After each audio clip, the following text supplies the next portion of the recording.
Dr. Masiakos, you're both a surgeon and the head of the MGH Gun Violence Prevention Center. Can you tell us a little bit about your surgical background and about the work that the Gun Violence Prevention Center does? Sure. I've been a surgeon now for 30 years. Started training as a general surgeon in Boston in the early 90s when gun violence was prolific in Boston. I trained at Boston City Hospital, so you can imagine I saw a lot of gun violence. Since then, I've become a pediatric surgeon and specialize now in pediatric trauma. I run the trauma center at Mass General Hospital for Children. And in the last 30 years, I can tell you that my experience with injuries has made me better at taking care of the holes. But we're at a point now in our culture and our society where I felt obligated that we have to look upstream to try to prevent them. And that's where I've dedicated my time as the co-director of the Center for Gun Violence Prevention. You run pediatric trauma for the Mass General. As you said, you've had a lot of experience treating gun wounds. Can you explain for our audience the difference in the kind of wound that a handgun versus an assault weapon creates, particularly in a child?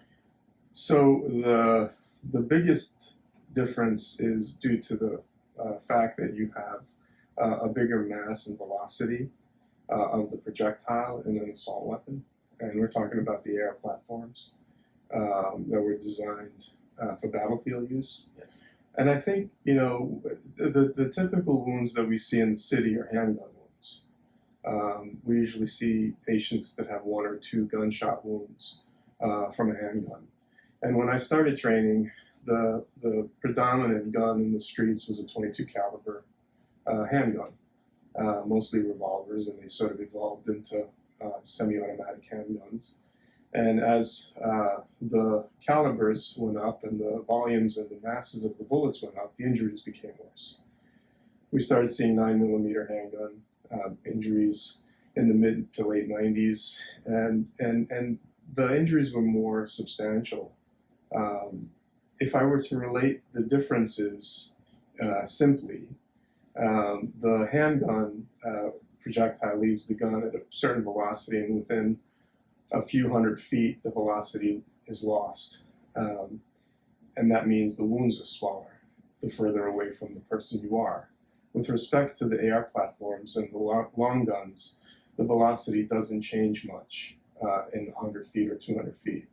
And so they were designed for use at distance. It's been designed to kill humans at range. At range. We trained on the assault weapons in the Marine Corps at 500 yards at times, and they were quite accurate and still quite deadly, to your point. That's correct. And so considering the fact that the velocity is 3 times as high as a handgun, shooting a missile at a certain distance, the injuries are higher, bigger. The AR-15s are based on a .223 caliber or 5.56 millimeter bullet, which is a bigger bullet. And the idea of these hitting a target makes them more likely to cause substantial injury, which is cavitation injury, which spreads the force of injury to other things. Besides that, they come with a lot of bullets. You can equip anything to have substantial number of rounds in a magazine. And so the fact that you can reproduce the action quickly, as opposed to waiting for a revolver to turn or a handgun to reload, you have a deadlier weapon. Do you speak with your patients or with fellow medical professionals about gun violence and about gun prevention measures? I was just at a conference doing that, yeah. So, and the idea of talking about it is essentially what needs to be done. It has to become part of the cultural language. We are at a place where we can't consider not talking about it. We have been practicing that now for a few years at the hospital itself, and we've developed a curriculum through the program that I run where every resident now that's coming into the hospital, every intern is taking a 1-hour simulation educational curriculum to learn how to speak to their patients about gun access. And that was started about 3 years ago when we did a deep dive into our emergency department.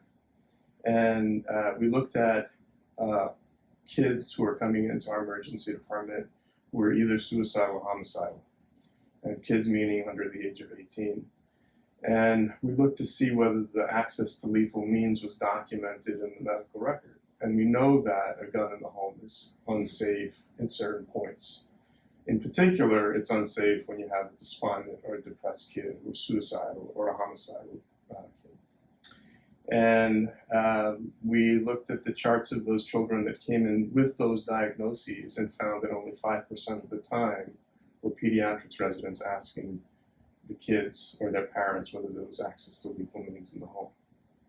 The psychiatrists did a little bit better, but a quarter of the kids that came in were not being asked at all and were being discharged home, not knowing. We do know that suicide in children is up. Suicide in children between the ages of 10 and 14 is up about 75% in the last couple of years. Do you think safe storage laws would help prevent suicide and homicide, particularly with children? I think so. I know so. There are laws that are in the books now in several states that have been shown to be effective in that. There's no reason not to. There are about 600 unintentional shootings a year with kids finding unlocked and loaded guns laying around. There are about the same number of interpersonal domestic homicides between partners in a home. Women have about a 7 times higher rate of being killed by a gun in the home that's unsecured. So the CAP laws, as you suggest, the child access prevention laws, which are now in many states, have been shown to be impactful. And I think that in responsible way, gun owners who are using or purchasing a gun for self-defense don't have any reason not to secure the gun. There are technologies available now that can make the gun safer. As someone who specializes in the medical dimension of gun violence, what would you say to lawmakers who continually stress that gun violence in America is not a function of the quantity of guns in America, but instead is solely a product of mental health issues in America? I think this is one of the most difficult topics that we can deal with. It's a problem that has multiple faces. We just talked about the asking of the question of access to lethal means in the case of kids who are despondent. And what we're finding out is that these kids who are killing themselves don't have previous psychiatric illnesses and no diagnoses of psychiatric illnesses. I spoke about the kids that are coming in with suicidal homicidal ideation, but suicide is not that kid, mostly. We were taught in medical school that suicide was a plan and that you had to think about it and figure it out. And we were asking people about their plans, and what we know now is, in particular, the children and veterans, that suicide is impulsive. So access to guns is a meaningful, determinative aspect. For sure. And just to make it clear, the difference between what we thought we knew about suicide and what we know now about suicide is something that we're also teaching our residents to ask about. Because the time from thought to action, especially in an impulsive act, is about 10 minutes. 10 minutes. 10 minutes. And if you try with a rope, you're probably going to survive, or pills, you're going to wake up with a hangover. But 80% of those who try to commit suicide using those methods don't succeed and don't do it again. I imagine the same is true analogously to domestic violence. That's correct. That the lethality of domestic violence increases a huge amount with access to guns. That's correct. And I think, to identify the number of guns that are available, it only makes teleological sense that the reason we're getting in a place where we are, that things are getting worse, is because we have 400 million guns circulating, and we have kids living in 4.6 million homes that have guns that are unlocked and loaded. Well, it makes sense to you as a medical professional. It makes sense to me as a member of Congress. It does not make sense or at least it is not resonating with a huge number of GOP lawmakers who are very concerned with what the National Rifle Association thinks about weapons, but seem less concerned about what medical professionals and educators think about weapons. What would you say to members of Congress who, to date, have voted against gun safety measures? The safest home is one without a gun in it. And that I'm tired of telling mothers that their kids have died a preventable death. And as a trauma guy and as an injury prevention guy, everything that I've worked to change in the past with respect to injury prevention has fallen flat with guns. The industry has not come to the table. There's no discussion about making guns safer. There's no discussion about making them inaccessible to kids. There's nobody in our business that is looking to take them away, taking the gun away. The reality is, if I took every gun off the street tomorrow and every bullet away tomorrow, I would still be taking care of the consequences of gun trauma for decades.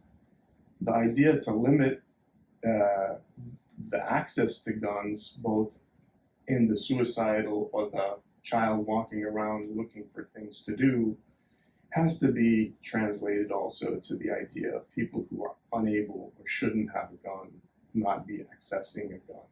Absent congressional action, which to me needs to be the primary focus still, what could industry do of its own volition to make guns safer? Same thing that the automobile industry did to make guns safe, to make cars safer. We have laws that now protect kids far better than I was protected when I was a child. Engaging us in talking about how to make a gun that is not going to fire if it's not fired by the person who's responsible for it. And to be clear, the technology exists. Technology is there. And has for decades. From safes to GPS to using your own phone to activate a trigger. If we can use a phone and we are unable to access each other's phones with limited ability, I think that the most lethal thing that we have in front of us should be able to do the same.